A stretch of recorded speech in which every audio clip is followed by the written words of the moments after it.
Alô, comunidade, boa tarde, Brasil. Começa agora o ICL Urgente com as principais notícias do Brasil e do mundo às 5 horas da tarde, sempre nesse horário e sempre com a gente, a Laura Couto, lá na redação, na Central de Notícias de Informação do ICL. Boa tarde, Laura. Boa tarde, Rodrigo. Boa tarde para você que está nos assistindo pelos canais do Instituto Conhecimento Liberta e Eduardo Moreira no YouTube.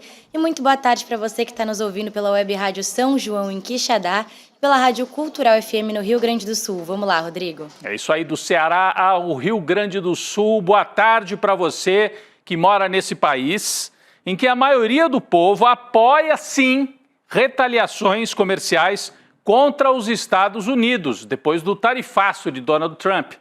E o povo entende que as tarifas têm um fundo absolutamente político, é o que mostra uma pesquisa do IPEC que nós vamos detalhar daqui a pouquinho, saiu hoje, nós vamos detalhar aqui no ICL Urgente.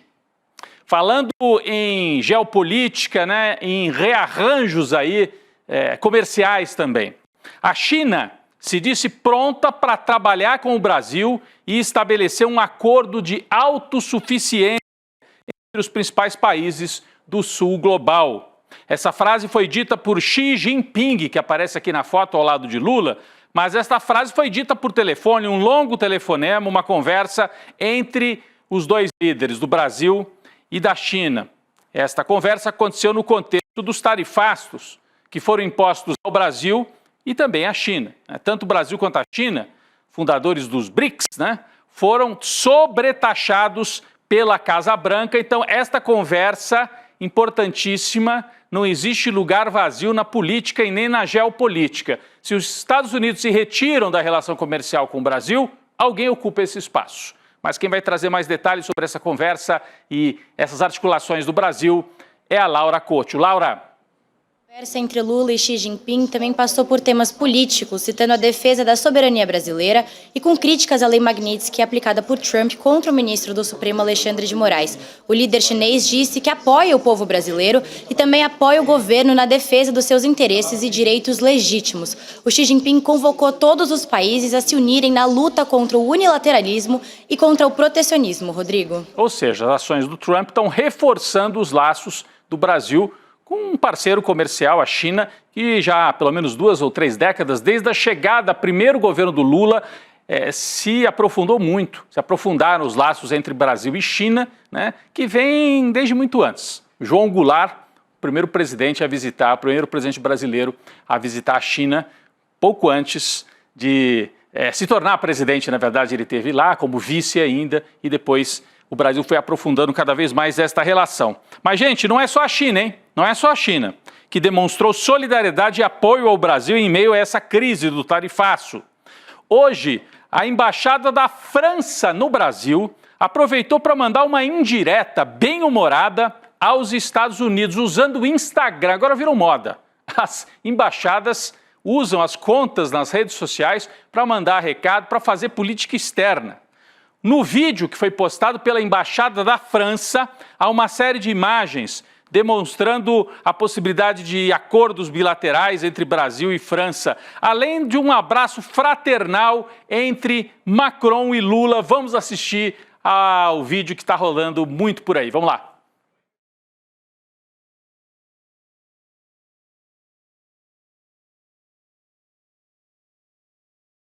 Nós estamos assistindo...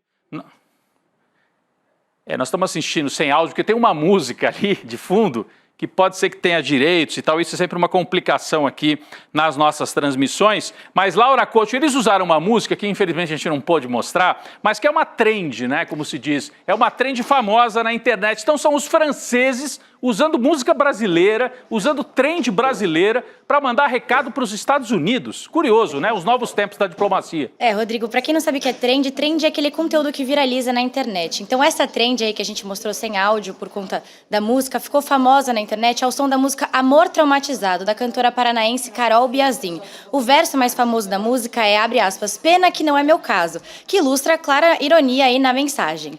Isso porque o Lula e o Macron têm uma boa relação desde o começo do governo petista em 2023. E ainda nesse mês de agosto, Brasília vai receber uma temporada França-Brasil com debates, shows e outros eventos culturais, Rodrigo. É isso, pena que não é meu caso, né? Tipo, o Trump está sentando a pancada no Brasil, aí o Macron, ironicamente, a França, né?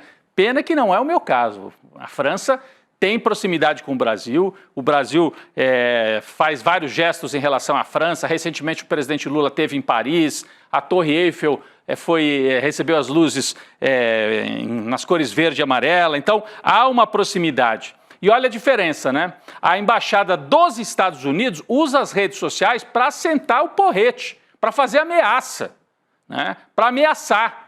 Outro dia publicaram aí, estamos de olho em vocês, como se fossem a polícia do universo, e se acham nesse direito. Então, enquanto a embaixada dos Estados Unidos espalha medo, ameaça e uma espécie de terrorismo político, a embaixada da França usa a sutileza e também ganha espaço. É o que eu disse. Na política e na geopolítica não existe espaço vazio. Se os Estados Unidos se retiram, entra a China, entra a França, e essas relações que o Lula já estava cultivando desde o começo do seu terceiro mandato vão se aprofundar com a União Europeia, a França principalmente, e com a China, reforçando esses laços que já foram, né, estabelecidos há muito tempo. Bom, ainda no assunto do tarifaço, o governo brasileiro e o ministro do STF, Alexandre de Moraes, foram citados de forma crítica num relatório anual do governo dos Estados Unidos apresentado ao Congresso, né? O relatório apontou que o governo brasileiro reprimiu o debate democrático e restringiu a livre expressão de simpatizantes do ex-presidente Jair Bolsonaro. Precisa avisar para o Trump que quem dizia que ia colocar os opositores na ponta da praia e que ia fuzilar a petralhada é o Jair Bolsonaro, não é o governo de Lula e de Alckmin. Mas esse documento do Trump, apresentado ao Congresso dos Estados Unidos, aponta Alexandre de Moraes como um censor por determinar a suspensão de mais de 100 perfis de usuários na plataforma X. Usuários que, em geral, usam a plataforma para espalhar mentira, terrorismo e atacar a democracia brasileira.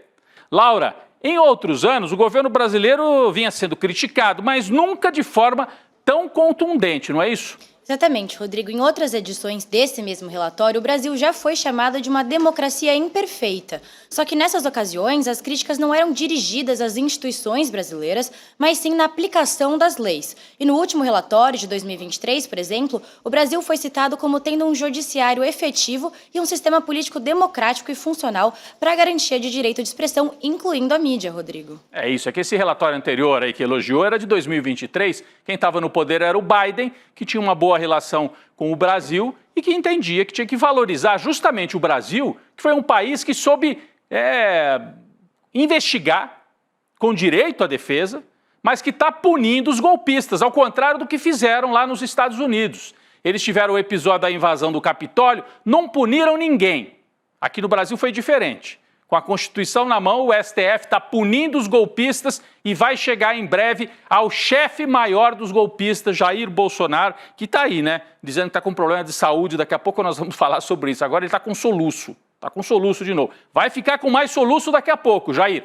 Vai ficar com mais soluço daqui a pouco. Bom, curiosamente, os Estados Unidos atacam o Brasil. Aliás, no passado chegaram a dizer, democracia imperfeita. Qual democracia não é imperfeita? Ainda bem. A democracia é um sistema que aglutina e que respeita as imperfeições, não é? Mas, curiosamente, os Estados Unidos, que fazem essas críticas tão pesadas, avaliam, se colocam no papel de avaliadores e avalizadores da democracia pelo mundo. Olha só o que um secretário de defesa do governo Trump compartilhou nas suas redes sociais. Está na manchete aqui. Secretário de Defesa compartilha um vídeo em que pastores defendem que as mulheres não devem votar. Não é aquela série lá que passou nos streamings aí, não. O Conto de Aia. Não é. É uma defesa explícita de um retorno para o século XIX, talvez. Né? Pete Hegseth, que é o nome do sujeito aí, assessor do Trump, publicou o vídeo em que os pastores defendem que as mulheres não devem ter direito ao voto, só o cabeça da família, como eles dizem lá, votaria. Olha a barbaridade. A publicação teve mais de 5 milhões de visualizações, com mais de 15 mil curtidas e 3 mil compartilhamentos. Eu espero que as mulheres se insurjam nos Estados Unidos, como já fizeram aqui no Brasil. Se dependesse só dos homens, o Bolsonaro seria presidente. As mulheres aqui no Brasil sabem que é nesse ponto que o Bolsonaro quer chegar também. Ele dizia que ter uma filha mulher era uma fraquejada, né? Então eles são dessa linha. Não gostam de mulher, a verdade é essa. Não gostam, essa gente não gosta de mulher. O vídeo, na verdade, era um trecho de uma reportagem produzida pela CNN lá dos Estados Unidos, que apresentava declarações machistas absurdas de um pastor nacionalista cristão chamado Doug Wilson. Esse Doug Wilson defende que os Estados Unidos deveriam se tornar uma grande nação cristã. Acaba o Estado laico. E aí é a lei que eles consideram a lei do Cristo, talvez do Antigo Testamento, sei lá de onde que eles tiram essas ideias de maluco. Laura Couto, o vídeo teve muita repercussão em vários setores da sociedade, muita gente que apoia, mas também um alerta a mais para aqueles que são críticos à extrema-direita lá nos Estados Unidos, né? Sim, Rodrigo, líderes religiosos progressistas, o movimento feminista e mulheres, de um modo geral, repudiaram essa publicação ridícula feita pelo secretário de Defesa, o Pete Hegseth.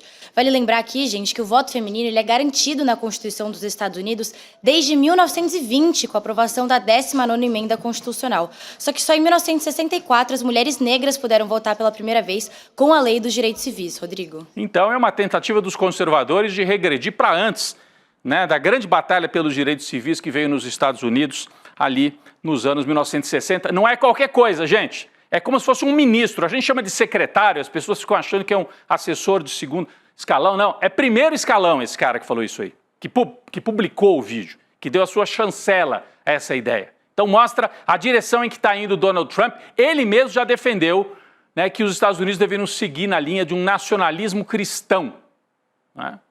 Acabar com o Estado laico. É a extrema-direita que tira totalmente a máscara e vai para o confronto aberto. Falando ainda em Alexandre de Moraes, que é um grande alvo aí dos bolsonaristas e do Donald Trump, né? Uma informação publicada hoje pela colunista Malu Gaspar do Globo levantou aí uma grande polêmica. Ela disse que na semana passada 2 ministros do Supremo pediram mais cautela ao Alexandre de Moraes, logo depois dele decretar a prisão domiciliar de Jair Bolsonaro. Os ministros, segundo a Malu Gaspar, né, segundo a jornalista, seriam Luiz Roberto Barroso, atual presidente do STF, e Gilmar Mendes, que é o decano, o mais antigo ministro da Casa. Gilmar Mendes e Luiz Roberto Barroso teriam tido conversas reservadas com Moraes, explicitando um certo incômodo com a decisão de prender o Jair Bolsonaro. Foi tomada de ofício, sem consultar a PGR e sem avisar os demais ministros da Suprema Corte. Laura Couto. Só, Rodrigo, oficialmente, nem o Barroso nem o Gilmar Mendes confirmaram terem tido qualquer tipo de conversa reservada com o ministro Alexandre de Moraes.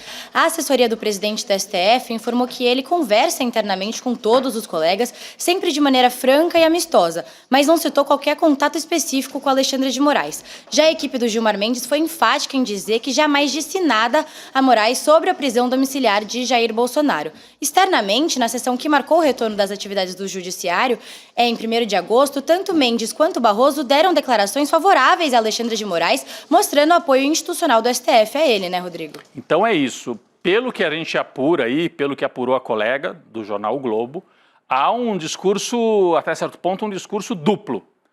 Publicamente, apoio total ao Alexandre de Moraes e ao enfrentamento que ele acaba simbolizando, ao enfrentamento contra a extrema-direita. Mas, nas conversas reservadas, principalmente Barroso e Gilmar Mendes teriam pedido mais cuidado. Algumas pessoas acham que não teria sido necessário prender o Jair Bolsonaro nesse momento. Aí hoje, os repórteres foram atrás do Gilmar Mendes e perguntaram, eu vi ele dando essa entrevista. Então quer dizer que o senhor falou com o Moraes, pediu mais cautela? Não, absolutamente não. Todo o nosso apoio ao Alexandre de Moraes, que está cumprindo um papel importante, etc, etc. Então, eles não vão admitir publicamente, né?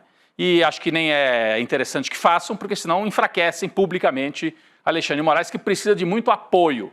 Ele está tomando atitudes e está sendo rechaçado pelo maior império do planeta. Então, tem que receber o apoio dos seus pares e é muito bom que seja assim. Mas, internamente, eles podem fazer avaliações de que aqui e ali Alexandre de Moraes talvez tenha que buscar aí um tom mais cauteloso. Eu não estou dizendo que eu concorde com isso, mas é uma avaliação que tem ali nos bastidores do Supremo Tribunal Federal. Será que precisava prender o Jair Bolsonaro? Não era melhor esperar? Ele ia fazer 1000 provocações nesse mês nessa reta final até o julgamento?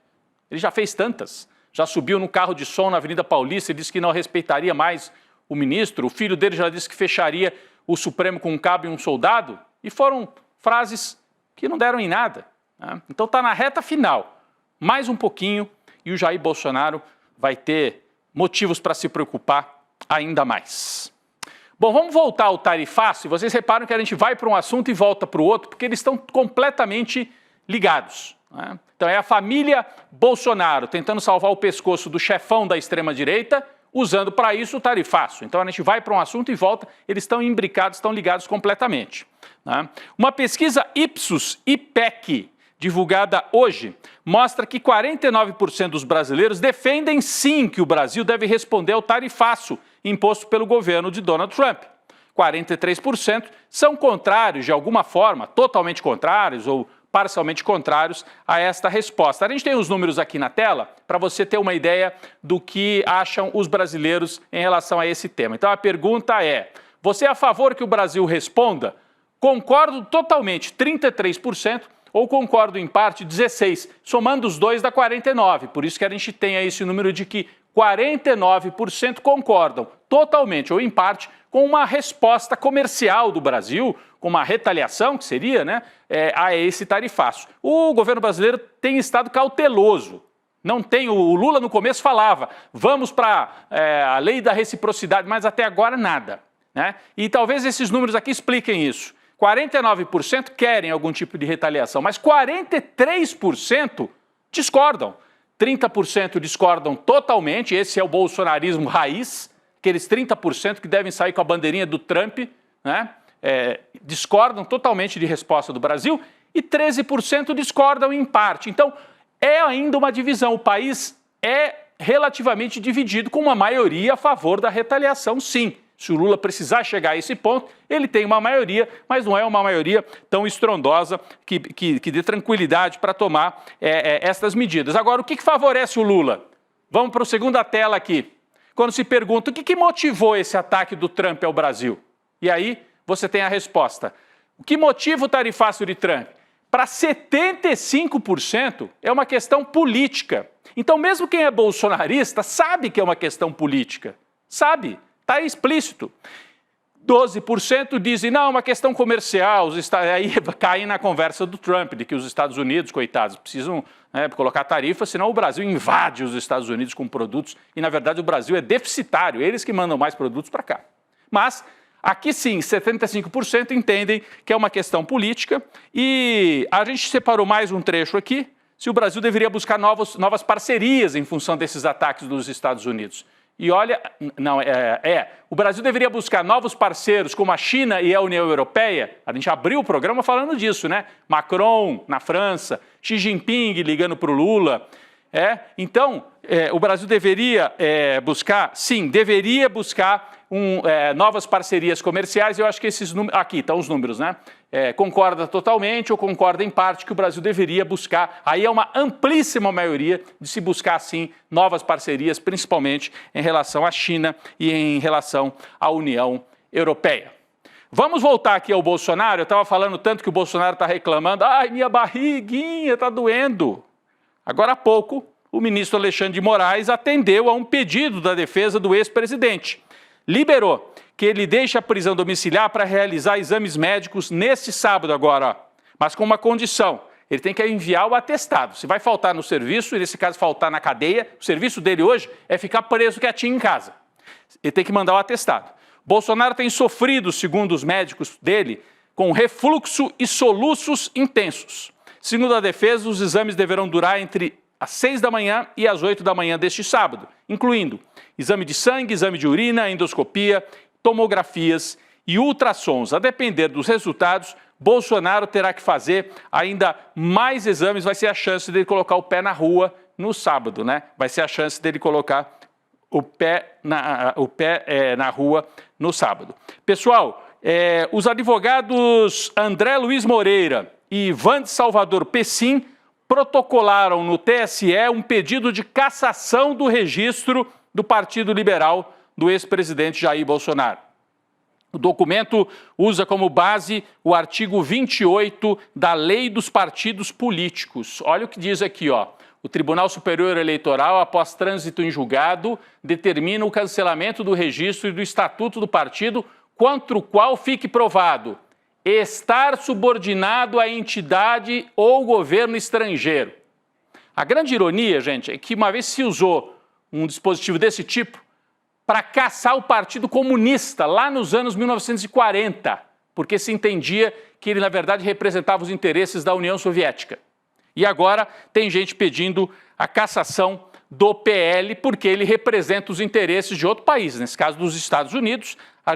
Esse pedido dos dois advogados usa também como base o primeiro artigo da Constituição, né, que diz o seguinte: ó, a República Federativa do Brasil, formada pela união indissolúvel dos estados e municípios e do Distrito Federal, constitui-se num Estado democrático e tem como fundamentos primeiríssimo, a soberania, e o PL estaria trabalhando contra a soberania nacional. Laura Costa tem mais detalhes sobre esse pedido de cassação do registro do PL. Laura. Rodrigo, no documento, os advogados elencaram uma sequência de eventos que eles classificaram como gravíssimos e que, abre aspas, configuram tentativa concreta de interferência internacional na ordem interna brasileira.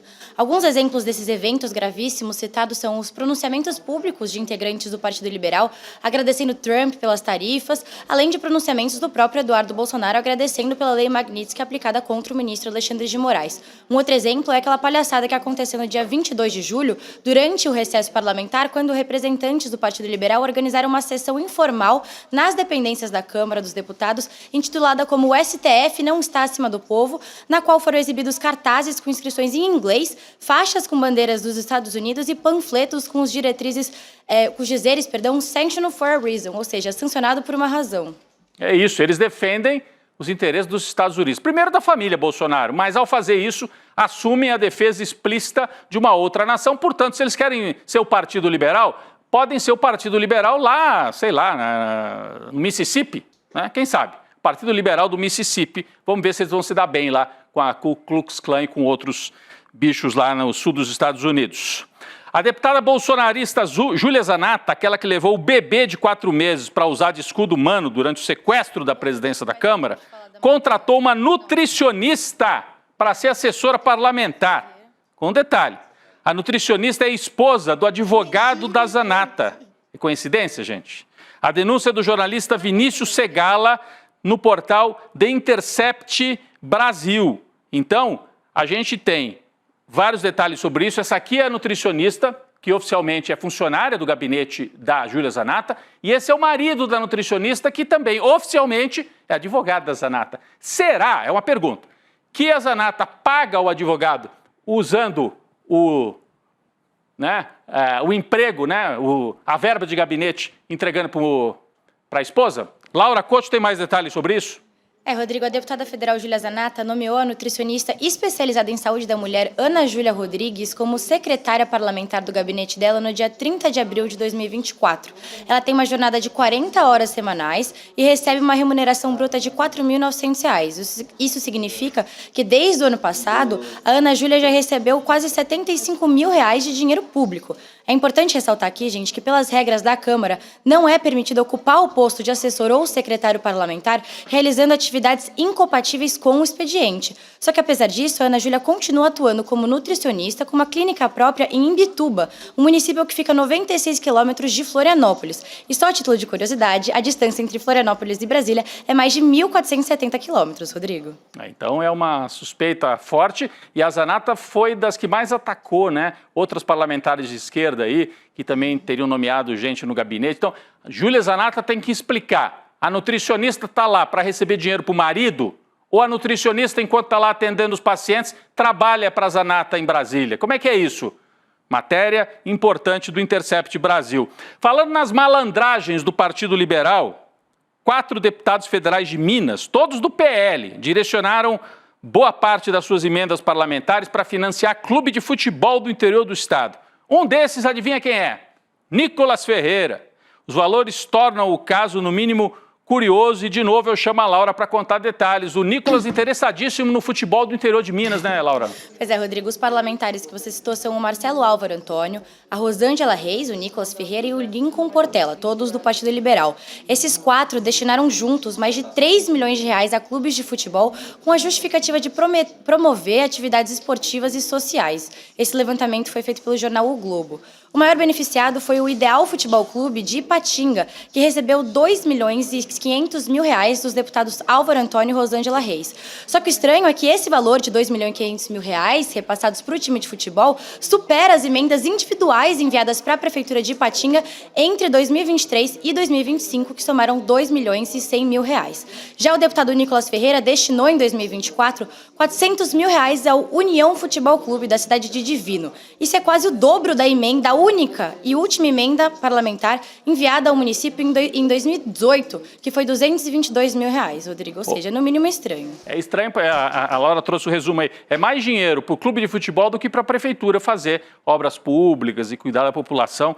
É realmente uma turma muito esquisita, né? No X, o Nicolas Ferreira se defendeu dizendo que as emendas vão ser destinadas para a compra de equipamentos esportivos. O deputado também disse que o esporte é ferramenta de apoio familiar, educacional e que salva vidas e, pelo jeito, salva mandatos, dá voto, né? Essa é a turma da malandragem do PL, dos golpistas, em alguns casos, do PL, né?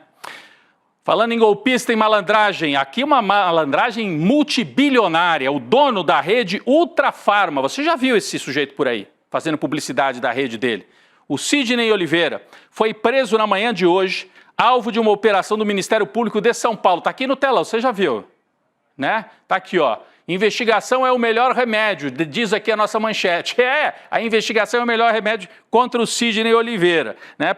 Desarticulou com isso o Ministério Público um esquema de corrupção envolvendo auditores fiscais tributários da Secretaria de Estado da Fazenda. Na mesma ação também foram presos o diretor da rede Fast Shop, Mário Otávio Gomes, além de um fiscal apontado como o principal operador do esquema. Laura Couto. Rodrigo, de acordo com a Polícia Militar... perdão, gente, deixa eu só voltar. A investigação, Rodrigo, esse fiscal foi preso e ele manipulava processos administrativos para facilitar a quitação de créditos tributários às empresas que você citou. De acordo com a investigação, ele recebia pagamentos mensais de propina de mais de R$1 bilhão por meio de uma empresa registrada no nome da mãe dele. Os investigados vão poder responder pelos crimes de corrupção ativa e passiva, organização criminosa e lavagem de dinheiro, Rodrigo. É isso. Então, uma investigação que envolve aí corrupção e um dos principais empresários do país. Rapidinho, pessoal, falando em empresário, que história escabrosa é essa, né? Horrível, do empresário chamado René da Silva Nogueira, um brutamontes que se diz cristão e defensor da família, conservador, e matou um gari por causa de uma briga de trânsito em Belo Horizonte. Uma briga horrorosa, cristão e patriota, mais um. Olha o tipinho. O empresário matou o gari na briga de trânsito e foi preso. Ele matou o gari e foi para a academia. Antigamente se dizia matou a família e foi para o cinema. Esse aqui matou o gari e foi para a academia. Mais um cristão e patriota que acha que tem o direito. Saca a arma e matou um trabalhador que estava ali nas ruas de Belo Horizonte. Horrível, muito triste para a gente. Pessoal, atenção, comunidade do ICL, eu agradeço a Laura por mais uma edição aqui do ICL Urgente. Laura, obrigado. Mas eu vou deixar, valeu. Obrigada, Rodrigo, até amanhã. Eu vou deixar aqui o aviso, né? Tá chegando aquele momento que todo mundo esperava, o Despertar 2025, quando você vai, né? Quando você vai poder encontrar aí com toda a nossa comunidade. Está aqui no telão, Despertar 2025. Venha agitar, conspirar, fazer história com toda a comunidade do ICL. 19 e 20 de setembro vai ser numa casa gigante de espetáculos na Zona Sul de São Paulo, a Vibra. Como é que você participa? Você digita aí icl.com.br/despertar e você pode participar desse grande evento. Vão estar os jornalistas, vão estar os colaboradores todos do ICL, convidados especiais, e é um momento de aproximar a nossa comunidade daqueles que trabalham e fazem no dia a dia os cursos, o jornalismo e o entretenimento do ICL. Despertar 2025, icl.com.br/despertar, e você pode participar desse grande momento. Valeu, gente, vem aí o N2 e a gente volta amanhã com o ICL Urgente. Ele é um dos maiores intelectuais do mundo e escreveu o livro que é a referência em todo canto para as pessoas entenderem como as democracias morrem. A gente está falando de Daniel Ziblatt, um professor, um acadêmico, um escritor demandado no mundo inteiro para palestras, reuniões, aulas e que vai estar com a gente com exclusividade no ICL no dia 28 de agosto, uma quinta-feira, às 8 horas da noite, para nos dar exatamente essa aula. Como as democracias morrem. Não existe um momento mais importante da nossa história para a gente assistir a essa aula. Vai ser gratuita e online. Então vocês não podem perder essa oportunidade. Chame seus amigos e amigas para participar também. E vamos aprender com Daniel Ziblatt como as democracias morrem para poder manter a nossa bem vivinha. Olá, eu sou a Juliana Baroni e tô aqui para te fazer um convite. Toda terça-feira às 19 horas tem o Precisamos Conversar, um programa de debates feminino. A gente tem que ver, tem que analisar. Ninguém tá querendo defender causas. Elas defendem algo até a página B. Foi mais ou menos uma Aqui no Instituto Conhecimento Liberta e também nos canais do Eduardo Moreira. Então, você não pode perder. Um beijo, até lá!